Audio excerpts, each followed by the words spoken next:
Hello there! GM Lurch Lurchington here with another episode of Star Wars Showdown on Iceball Station. With me as usual are our players and their characters. We've got the Bendu as Narset Jinn. May the Force be with you. Dan as Captain Warren of Hype. Hey everyone. David as Master Xavix Silverstar. Hail. And of course our host, Kyle Katarn as Zeef. Hello there. Gentlemen, if you're ready to roll Destiny, let's see if the Force is with us. 2 lights from Worram, 1 dark from Zeef. 2 more lights. We should Why be is at that? 4 whites. Yeah. Something weird happened. Alright, I can add them. Just add them, yeah. The dark side clouds I'm these checking dice it. rolls. Bot Should is be trying 4 to- and 2. It should be 4 right? white and dark, yeah. Yeah. Alright, we are going to begin with the rolling of the strain recovery from the end of the encounters last time. So, we'll get some brief scenes dealing with that, and then we'll go into your conversation as the first big scene.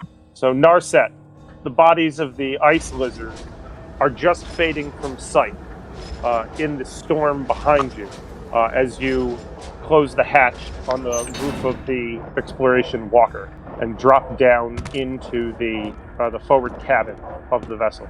Go ahead and give me a cool or discipline roll against nothing, whichever skill is higher, to recover strain as you catch your breath. Alright, 1 success and 2 advantage. Alright, well, you recover 1 strain as you catch your breath. The force is muddled around you. You used the dark side up there. You struck down and killed these creatures. Yes, they were aggressive, but they were just beasts. You probably could have driven them off by blasting them off the walker. They didn't have to die at your hand. And What I tried to do. as such, right? But you're not finding, your peace in this moment. As you stand there at the bottom of the ladder, Conterra steps away from the controls, goes over to the small set of cabinets built into the wall there next to the berths, and pulls one of the electrolyte packs out of the drawer. Again, she tosses it to you, and it lands coolly in your hand. She says, You look like you need that. Thank you. I wasn't quite expecting needing to exert myself that much. Probably shouldn't have gone that far, but desperate times. That's kind of why I hoped to bring you along. It's dangerous up here, and I've wanted to explore the top of this plateau and get my way over to the other village for a while now, but every time I've tried, the lizards and the storms have driven me back. I know I told you it would be a 2-day trip. That means we would have to stop here, find a place to rest for the night, and then go back tomorrow. Or we can keep heading out and maybe find what's up here, maybe find a path to the other village. One of the Sherpas says he's made the trip once before, but I don't know if the path he took will accept the walker, if it even exists. Well, if there's one thing I learned from my time on Dathomir and some of the Jedi lessons in the Academy is that usually when coming across creatures of that ferocity, if there was any sort of culture or group of people living out here, they would have used them as like a natural defense. So if there was anything worth looking at, it would be past the creatures. So we should keep moving forward. If one of your Sherpas has any information on the potential path, we should investigate that further. she says, Once I find someplace safe for us to stop, I'll talk to her. she brightens up because you've accepted to continue the journey. She goes, I'm so excited. There must be something out here. People have been coming to this world for 2.5 centuries, and the Salvax have been here for millennia. I'm sure that 2 little villages isn't the only extent of the settlement on this island. I just haven't had a chance to explore it yet. Thank you. she moves over and puts her hands around yours and bounces on her feet a little bit, then turns around. Her braid whips to follow her as she goes back up to the front, and the walker begins lurching forward in the snow again. Are you going to drink the electrolyte pack, or are Yeah. you still warming it up? I didn't know if it needed to be warm or cold. Fuck it, do it live. Just drink it. Yeah, okay, good. when You you're get when you're back out in the 5 wild, strain. under the temperature, fuck it. Yeah. Bendu, you get back 5 strain. Okay. Yeah, Is the yeah. beef That's why I jerky- offered it to you before the fight, when you'd already used the Force a couple of times. Does the beef jerky help with any strain recovery? One. One? I'll take the One. one. You take the one. the Well, you're one. taking the 5 from the electrolyte pouch 13. too. I You was at already 13. said. I know. I was at 13 out of 14 fucking I know. strain. I know. It was a lot. Zeef So got up I'll- to 17 of 17 wounds too. You guys really pushed it to the limit Yeah, man. last session. Got my That was ass some kicked. good stuff, man. You took those punches, Zeef, right in the face. You took them and you dished them right back. It was Gungan's great, got a man. big face, man. There's lots of hit. You and that guy were going blow for blow. -5 from the juice, -1 from the Beef jerky. beef jerky. So we're at 6 Yeah, out, well, 6 walrus jerky. Yep. So Mmm. Walrus. Uh, I was trying to think about that actually when I was running errands this there's morning. space walrus. What would the bacon come from? I was like walrus. That makes Yeah. If there was a Absolutely. despair on that, Right. you could find out that the walruses were actually endangered after you ate the jerky. It's narwhal jerky. That would fuck Narset up, I think. Narwhal. Beluga, like the most. The saddest. uh, The saddest of the sea creatures. The saddest, narwhal. simplest of- Narwhal. Alright. The camera's going to move away from you, Narset, as the walker lurches forward into the snow, looking to continue Find your dad. into the journey. Who, the narwhals? Alright, and we're going to join the conversation between Worram, Zeef, and Xavix. Worram and Zeef, you're back on the dock in Crabtown.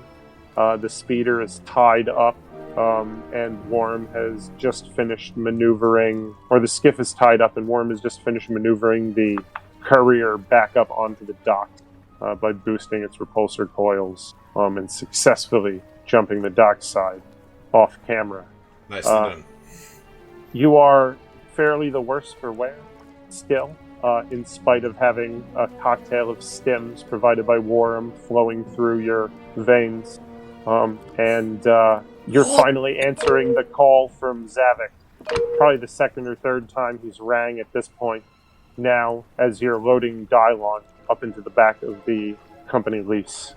So, take it away, Xavix. Well, good afternoon, gentlemen. I was starting to get worried. Are you guys alright? Zeef, realizing as he opens his mouth that he hasn't actually spoken in a little while since the fight started, he starts to talk, and then he's like, spits out a tooth before responding.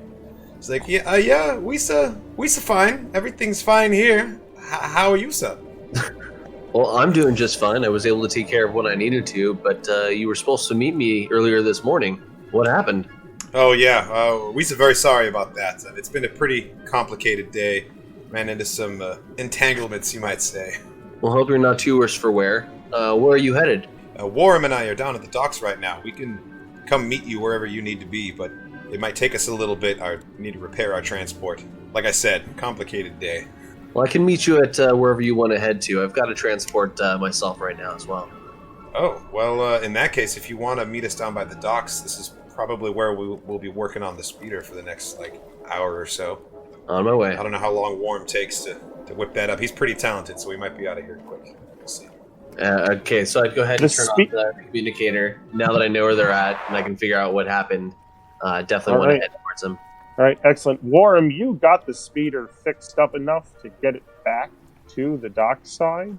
It's certainly serviceable enough to get back to Zeef's. Oh, okay. I didn't know that. Well, Okay, I my understand. Zeef, I figured Zeef didn't know. You know what I mean? Whether you knew or not, that's why I'm informing Worram now after Zeef finished not knowing. Sure. Yeah, Worram, you wouldn't have been able to get... The fact that the speeder is here means that you can get it back to your garage to keep working on it. And you don't know what Zeef's talking about being stuck down on this dock with an unconscious criminal tied up in the back Or of what I the was wondering, I was speeder like, what are we for gonna an do? hour. Fair You guys enough. leave the docks and head back to Zeef's with your unconscious criminal, Xavix.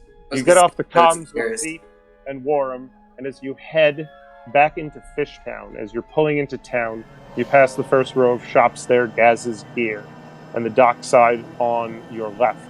And as you turn between Birdies and the market, through the Force, you get a flash of fear and of violence and of terror in your mind as you pass the alley behind the market and then begin to turn into the lower square of town. Can you describe more what that's like? Like what am I sensing? Or can you just roll a perception check to understand what I'm sensing? Yeah, go ahead and give me a perception check. See, that B was supposed to be an S for setback instead of a B for boost, but either way you failed to succeed, so it doesn't matter and you don't have to re-roll it. So the Force isn't giving you any more than a flash of a feeling of terror and like thoughts of like violence and rage as you pass the alley. By the time you consider this, you're already in town square, turning right to head up the hill towards the X-Pac Club. But as you pass the alley on the other side of the market, you get another flash of those feelings. And of course, you can speak to the droid driver of the speeder if you want. All right. Well, let's towards the club. I'm going to tell the droid chauffeur to stop the speeder, please. All right, excellent. It stopped, pulls to the side of the street down in the lower square, and lets you out there in front of the market. I'm going to use my communicator again and contact Zeef and Worram and let them know. And contact them real quick. This is Zeef. Hey, Zeef. I just got a weird feeling I'm going to be investigating over by Birdie's Nest. I won't be able to meet you down by the docks, but I can meet you back up at your place later. Okay, sounds okie day. Do you need our help? I'm just going to investigate right now. Okay, sounds good. Keep me so posted. All right. Clicking out. Going off, and I'm gonna kind of walk towards the place. I'm hoping that the driver's not gonna like drive away, but I mean it really doesn't matter. I'm in Fishtown anyway. It is an astromech droid that is socketed into the front of the. Perfect. Wait for me here, please. Like that gold speeder in The Mandalorian. It whistles at you affirmatively. It's like that. It's just longer. Black and gold. All right, as you get out of the speeder, it is evening now in Fishtown. The weather has rolled in. It's raining, very cold, just verging on sleet here in the evening. It's dark, but the street lamps in front of the buildings here along Main Street, all but one of them are glowing and casting long shadows and deep pockets of darkness down the alleys between the buildings. The sign for Birdies is illuminated now. That evening has come on, and you see that there are a good dozen dock workers out front. They appear to be smoking and like not waiting to get in a queue. They're just out in front of the bar, hanging out. And as the door opens to let one of them back in, you can hear voices muted from inside. The flash of emotion you got, however, was from the alley behind the market, across the street from Birdies. And as you head down the street that way, you can see a body in the shadows at the mouth of the alley. It's going to be another hard with a setback perception check. So you got plenty of force with you. I don't think I want to know what's over there. I'm being told not to go there by these dice. There's a lot of light side, but it's not enough to counteract the depth of those shadows over there at all. You just see a dark figure in the shadows. This force is strong right now, however, and you can feel another spike of mortal terror from down the alley behind the dark figure. I'll walk towards it again against my better judgment. I'm going to get closer. I'm sure once I'm within distance, but if something's afraid for its life, I'll take a look. All right. As you continue to approach, the figure steps forward out of the shadows. You see that it is a early-looking human man in a dark black coat with a black hat pulled down low over his forehead and black pants and boots. He's got his hands thrust into the pockets of his jacket, and he steps forward just enough so that his face is barely caught by, and he's like half out of the shadow, and he says, "The bar's over there, friend. There's nothing to interest you down here. My buddy's just taking a piss." we'll see you inside in a couple of minutes. What's going on over here? Like I says, my buddy's just taking a piss. Do you want to make a check on this guy, like a social check to, Do a piss check. you know, press him with coercion or charm or anything like that? Absolutely. Dice not Yeah. with you. Dice So are you not go- with today. So you come over to put your arm around him and be like, listen, friend, I understand. I just need to take... And he brushes you off and goes, like I said, my buddy's down there. He needs his privacy. Head inside. We'll see you there. And I'm going to make one more check. This time it's going to be a negotiation. Sure. I'm going to negotiate with him. Okay, tell you what. You bring me inside. I'll grab you a drink, and we can grab your buddy here in a second. At least it's not getting worse. I guess, yeah. You really need to get some misdirect or whatever it is. Force mind trick. Yes, Yeah. I'll probably lean into that eventually. Yeah. Okay, so he's not coming with me. He goes, I really got to look out for him. Thanks for the offer, though. He appears to be trying to lead you back away from the alley now, towards the street and Birdie's nest there across the street. All right. He's can I like, just we'll get see you one- inside in just a minute. I mean, you can try to make like an athletics check to dip around him and, you know, run over there or something. Or You can go into the market and they'll have a side door or something. You get into the alley a different They're way. doing super You know shitty what? You know what I can do real quick? Jedi. you know, walk around the corner and back Everybody around jump this up the place side of knows the that I'm building. Jedi, right? Nobody No but one the knows, people in the except- expat yeah. club who said they would keep it quiet for you. Okay. And that one guard found your lightsaber, recognized it was a lightsaber, and then just dismissed it because nobody's ever told him to be on the lookout for lightsabers specifically. Mandalorian. But he might tell people about it. Yeah. You know what I mean? All right. So So that is the I'm not gonna get involved in anything force wise. I'm gonna do him a favor and go inside. Since Birdie does recognize me. Okay, let's go to the slide. You see that there are a number of other gentlemen in black pea coats with caps either on or stuffed into their pockets around the bar and at a couple of the tables. They are wearing the same dark pants and long sleeve top ensemble from underneath their stormtrooper armor as they were wearing in the expat club, but now they've augmented that with these dark coats that all hang a little awkwardly because they're also sized to be worn over said stormtrooper armor. And they have appeared to have occupied half of the real estate here in Birdie's as you come in through the door there. Okay, so I walk in the door, way over. Hey, Birdie, I think one of your patrons is being assaulted outside. What's going on? As you say that and head in, two of the guys over here dip out of the bar behind you. She looks around and indicates where the seats that you and Narset had taken the last couple of times you'd been there over at the shorter side of the bar are currently occupied. But she goes in and sets up a drink for you over there anyway and glares at the two remnant troops until they move over to one of the tables. Once you take a seat and she gives you her drink, she says, They showed up when dark fell. There's not really much I can do outside. I'm sorry, I have to hold this place down. If I send my droid out to do something, well, I don't know what's going to happen, and Zeef hasn't been here all day. I calmed over to his office, but I got nothing.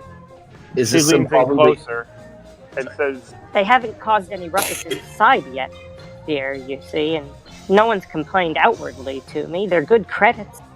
I can't turn them away. And honestly, the guys down from the dock, since they've been out of work, well, I need the credits, honey. Well, that's unfortunate, and I'm sorry to hear that, and I'm hoping that things are going to change here soon, but I can't see it helps business when people are getting assaulted. Is this pretty much the majority of your income? A lady never tells, dear. you're going to have to make some social checks on her if you really want to know what Birdie's got going.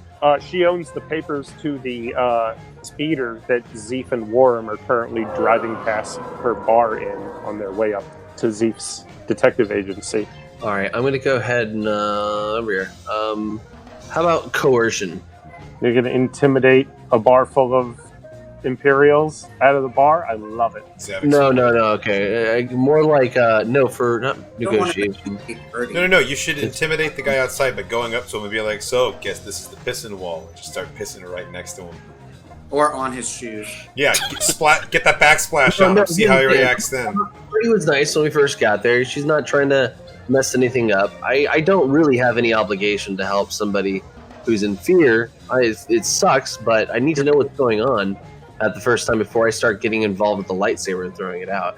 So here's what I'm trying to do. I want to talk to Birdie, which I have. She's told me that this is her main source of income right now. Times are tough, and this is just something that's more systemic than it is a singular thing, and it isn't affecting her at the moment. I don't really need to get involved in this. I have my own stuff that's working on, that I have to work on, but now it's something that I'll bring to my attention. The reason why I want to know this, Birdie, is I want to see if this is something that I can help somebody out right now, or is this something that I'll need to help somebody out later on? Let's try that negotiation. Sure. Hey, okay. I'm back on success train. She says, Sweetheart, the quicker you can get these thugs out of here, the better it will be for everyone. They are choking this town to death.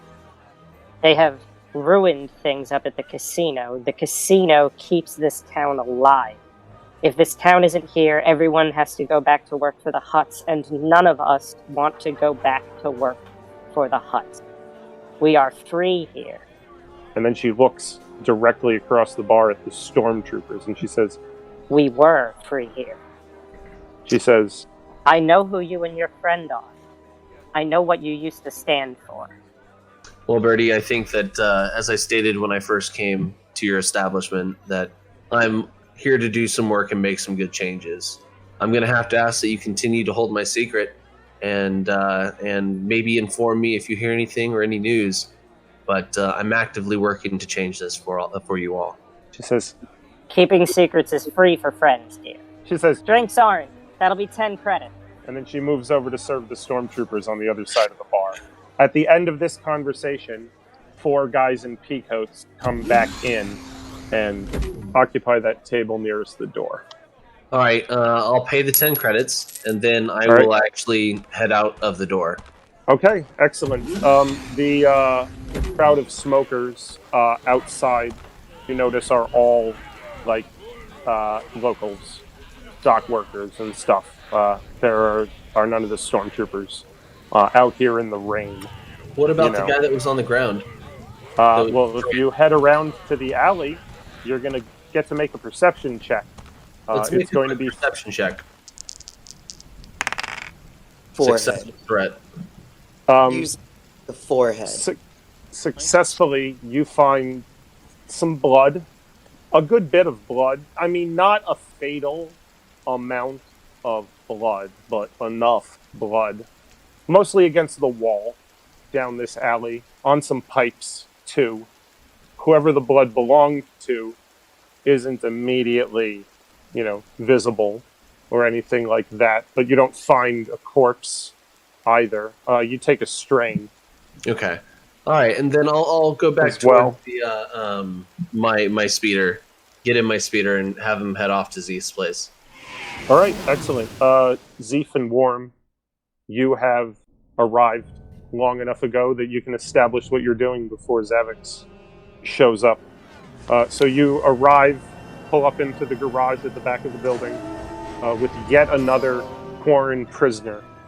This one of your bosom buddies from your youth, Zeef. Without a stim pack, Dylon is still unconscious as the tranquilizing agents that Worram injected him with course through his veins in the stead of the healing stimulants in your own. You are feeling well enough that you're able to unload Dylon without dropping him, unless you deliberately choose to do so. But he's unconscious, so it would literally only be through pure malice. No. Point. I carefully unload him from the speeder. And, absolutely. And carry him to the workshop, I think, is the best place for this. That's where we took the other Quarren, right? Oh, you did him right here in the garage, man. Okay, garage then. I did, yeah. All right. But the workshop does have a chair you can put him in if you choose to bring him in there. You know I'll what just, I mean? But I'll it's put also down- got a blowtorch. I'll just lay down our interrogation drop cloth, and then. And you're just gonna put him right here on the floor of slide number something or other. Yeah, but you know what? I'm going to be deliberate about it. 13. I'm going to be deliberate about it, and I'm going to go to the living space. I'm going to pick up a small cushion, and I'm going to put it under his head. You're gonna put a cushion under his head, Yeah. and you're gonna lay him out on the floor. All right, excellent. And then You I'm get him going to on work out on there. covering some wounds. Be the next thing I do. Before I wake him up, I want to heal myself some more. All right, excellent. Are you gonna use a stim, or are you gonna have Worram make a medicine check on you, or are you gonna do that for yourself? That depends You on know? what Worram's up to right now. Because if he's nearby, then I'd ask him. But if he has a plan for what he would be doing, I'd just stim myself. I mean, I figured I'd already helped you unload the guy out of the trunk and set him down Okay. on the floor of the garage. So yeah, I would think I'd be around. And I've already stimmed you twice to get you back. 2 stims. Oh wow. Okay. So what's he down to now? 4 of 17. Oh. Okay. Okay. Okay. So I'm pretty much good So to you're go. actually pretty good. Yeah, you're All right. feeling pretty good after the drive back. Sweet. You feeling okie day? You pull up in front of the detective agency. The front door, despite the fact that they've got an interrogation going on in the back, is unlocked now that they've arrived. That's just a habit for Zeef, I think. And you're able to walk in. You can hear sounds from down the first floor corridor from the garage back there. Gentlemen, are you guys here? I call out "Hello" from down the hall from in the workshop. Sorry, Okay, from the so garage. you're- We're in the garage. Yeah. So I'll walk towards the garage. You find Zeef and Worram and a quite burly Quarren in the garage. The Quarren is bindered and unconscious and laying on the floor on top of a tarpaulin with a throw pillow that you recognize from upstairs behind his head. Huh. Interesting. Well, I have actually glad we got to meet, but it looks like you had a bit of a busy day as well. Want to fill me in? Zeef takes Xavix aside to the corner of the room where the Quarren isn't. Sorry, this isn't your case. This has nothing to do with your case. I see. Well, I was gonna say he takes him aside and he does tell him he fills him in basically, brings him up to speed on the parts that he needs to know about, but in a hushed tone, trying not to let the Quarren, who's probably slowly starting to come out of it, hear anything that's going on. Well, I'm glad that you're reacquainting with old friends, and I'm sorry that it's under such negative circumstances. As for me, I needed your help earlier, but I guess not to worry. I needed you guys to be my voice to the Hutts earlier, because when I went to talk with them, I just agreed to the first thing and may have set in motion a double cross. That being said, most of my work is being done too. I mean, what else is there to do? Have you guys heard from Narset at all? Last we saw heard, she was heading off. She was heading off somewhere with some of the people from the club. We don't know the specifics. Huh. Okay. Well, she's probably still out there then. Well, besides that, I gotta go back and take care of some more stuff and check on a few more of the rings and stuff. What are you guys up to? We're gonna try and finish off this business here. Gestures behind him to the. He indicates the unconscious body on the floor 7 feet away. We're gonna, wrap things up here, and then we'd be happy to meet you wherever you end up being. All right, I'll head back to the X-Back Club then. I gotta meet with somebody there, and I can't imagine what you're gonna do with this, but I'd rather not get my hands dirty on it right now. Well, fancy core worlders, the less you know, the better out here. Probably. All right, Worram, how are you doing? It's been a busy day, and I'm hoping we can resolve this without more violence. So we'll see. But Okay. let's see. This sounds to be very violent. I think that's largely up have to you heard, dialogue. have you I've been? learned So I think Worm would ask him if he'd been able to arrange for a ship for him to pilot in the race. I think that's what I was about to handle right now. I think what I've taken care of so far is gotten the Hutt's permission. I found half of the rings, which are being worked on right now. I should probably make a stop. Oh gosh, I don't even know where. You gotta pick up your armor. Oh, got to pick up my armor, and then let's head over to. And then I'll head. I got to go talk to the expat clubs. I got to let them know first. But yeah, we'll get you a ship. That's next on my list. All right, just keep me informed. When you guys finish up with whatever you're doing here, meet me back at the expat club, and we'll figure out the way to get their ship. Sounds good. Perfect. Zeef casts a glance over at Dylon and says, "Won't take long." All right. So Narset, you've been traveling all day now with Conterra. You know, in the late afternoon there was that excitement, but mostly it's been hours and hours of chugging along in the walker. But now, as night is falling, later than it does down in the protected bay where Fishtown and the city are, but up here on the ice flats at the top of the mountain, night is finally starting to fall, and Conterra has found a little bit of a cliffside that she can snuggle the walker in there in the lee of, out of the most of the wind during the night.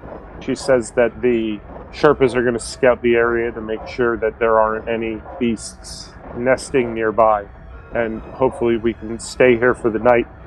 And she shuts down the drive systems of the walker and begins to fold down seating and like benches to sleep on back there in the cabin, and making things more comfortable now that travel for the day is over. Once there are places to sit, she moves over to the cabinet where the electrolytes were in the drawer, opens cabinet there and takes out some ration packs and begins preparing them on a heating surface built into the countertop over there. And as she does this, she turns back to her primary topic of conversation, which has been to ask about you, because she hasn't met very many Jedi, and she's the inquisitive and scholarly sort. So as she's preparing the rations over there, she says, Thank you for your help earlier. I guess that was magic you were doing. I saw the green sparkles in the mirror up there. And she indicates an eye-level mirror up in the driver's compartment. I was spying on you a little bit while I was dropping the walker. That's very interesting. I guess you learned that on Dathomir? Narset takes a moment to... she looks outside to hear the Sherpas sort of like scuttling. Crunching around in the snow, yep. And then looks back to Conterra. Do the Sherpas stay outside, or like does the... I figured there was some sort of reason why you chose a walker versus flying around, or well, I figured the stormy atmosphere keeps us from flying. But do the Sherpas need to stay inside, or do they stay outside, or? She says, she looks around. The walker itself is fairly close, maybe the size of the inside of a van, doubled for the two compartments. She says, if one of the Xavix got in here with us, there wouldn't be much room for us to move around. It's a cultural thing also. Climbing up here to the top of the mountain is part of their ritual, the climb. We talked about it down in the village. True. Sometimes they don't even ride on the way up the mountain. They walk the whole way. It takes a lot longer, I'll tell you. I guess before the factory was here, they climbed up to the rim. They like to get as warm as they can to toughen themselves, and, well, nothing's hotter than lava. It would make sense for people to want to like build a structure on the flatter surface of the volcano, thus making, being in the way of said crab people. She says, well, the mining guild, I don't think they negotiated very much when they put in the factory. oh, you mean the flat area up here where you're walking around on the walker? Well, no, I was commenting that like it would be easier for humans to build the refinery structure on the flatter, warmer side of the volcano, where the crab people used to go up. Oh, yeah, over on the other side? Yeah, and then second-handedly asked if the Sherpas would then sleep under the walker. Ah, okay. You broke up there. She says, Up here on the flats, there's just so much wind, I don't think the construction... Plus, I mean, you saw the mining guild operation. They literally built the factory right on the rim of the volcano. And the city's on the side it is because that bay is sheltered from the wind. It's a lot safer to live down there than it would be up here. And there's no With these creatures yeah. and all this storm. Because the storm would obviously keep any flying possible. And the lizard creatures would make human inhabitants more difficult, plus keeping other outsiders out. Everything makes sense. She says, well, there aren't many humans here. You mean the workers that the huts brought? I guess people. Yeah. Two-legged inhabitants? Beings. Oh yeah, she's just being chorus, that's all. She's like, well, you didn't actually human. I did actually. She's like, that's what the expat club is for, dear, you know. She's listen, she's an archaeologist, but she's still like a human woman from a core world. Like, she's got certain standards, and Aqualesh and her are not going to rub shoulders if she can, like, help it. Yeah, she's not going to live underwater. Yeah. Right. Or, yeah, definitely. So, and then she goes... I suppose. They're going to stand guard, also. She goes... Unless you're going to protect me, valiant Jedi. And laughs. And then she starts dishing out some pretty poor-tasting rations, frankly, into a couple of plastic dishes and hands you one. And then sits down on one of the benches. She goes... But, as adroitly as you've avoided my conversation, what you were doing earlier, that's Dathomiri magic, yes? Yeah, so the reason... Yes, there's multiple ways to tap into the Force, and in order for me to do certain things that I can do with the Force, I have to use what most would consider magic. She looks utterly fascinated by this revelation. So, for example, whenever I tamper with the weather, I will use magic to do that. Versus, do I have to make any sort of force check to mage hand a fucking metal cup? Can I just lift up a metal cup? I mean, you have enough. You would have to make the roll to see if it takes dark side points, I guess, otherwise, but you would guaranteed have enough points to lift up a cup, because it would take 1 point to do it. You know what I mean? And you would, by definition, get 1 light or dark point per die. You know what I mean? So no, you don't have to roll to do it. So yeah, you can lift the cup. Okay, so I can essentially make that example of like, if I'm doing. But you don't have to use magic to lift the cup. Where I'm messing with the weather, like, I have to give a little more oomph. Whereas if I'm just like, uses the Force to move metal cup, you know, and then you do that, then I move the cup, She puts her hand underneath the cup as you do it, and then claps politely. It's different. It's like how, and then I look to her again, or Narset looks to Conterra again, and like, and says, think about it as like you using different languages to talk to different races. You know? She nods. She goes, and some Force things take certain languages. She sets her food down and pulls the data pad out of her pocket. And spends a couple of minutes tapping into it. When she's done, she looks up and she goes... So you said earlier that after you were born on Arcania, your parents gave you to a Jedi to raise? Was this one of the new Jedi, or one of the old ones? Do you know much about them? You said you were also raised on Dathomir. It was more just like, you know, when you were born... and your parents were there, and then the doctors were there. Well, for me, just like remove the parents part, and it was just like me and the doctors, essentially. The only thing I really remember was being tucked away. What I do remember is that the people that created me, had relations with a Jedi that had survived Order 66 and was on their way to who knows where in the galaxy. So originally I got stowed away with them, and then was taken off planet as there was becoming an increased Imperial presence on Arcania. And then while I was together with the Jedi Master, at some point there was something that drew their attention on Dathomir that wasn't what we were supposed to be. And then so we were walking around some temple, and then I remember a lightsaber battle with a Dark Jedi. The master I was with was killed by the Dark Jedi.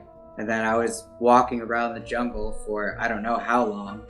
And then at some point, up by a couple of Dathomiri huntresses. At first they were going to kill me.